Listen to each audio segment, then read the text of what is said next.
આપણે સાસણ વિસ્તારમાં છીએ અને આ જગ્યા ઉપર ફાટક બંધ છે અને આ જગ્યા ઉપર જે 2 દિવસથી આ એમ કહે ને કે વાદળછાયું વાતાવરણ છે એના લીધે રોનક આ જગ્યાની વધી ગઈ છે. બસ જેવો વરસાદ પડશે ને એવી આ જગ્યા પર વનરાઈ સોડે લાયક ખીલવાની છે. તો જુઓ તમે કઈ રીતનું આ જગ્યા પર વાતાવરણ છે. ઉપર વાદળા જુઓ, વાહ ભાઈ વાહ, જોરદાર. આ છે સાસણ ગીરની મોજ સાહેબ. સામે તમે નાનું એવું એક ઝૂંપડું પણ જોઈ શકો છો.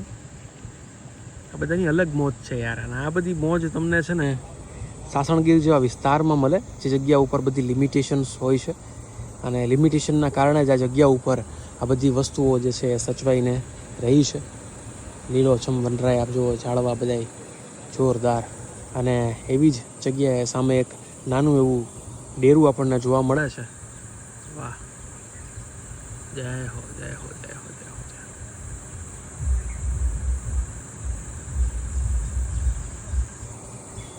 આવી બધી વસ્તુઓ આ ગામડાઓ, નાની નાની જગ્યાઓ બધું સાચવીને બેઠી હોય છે અને કદાચ એને લીધે જ આપણી સંસ્કૃતિ હજી ટકી છે. ફ્રેન્ડ્સ, અત્યારે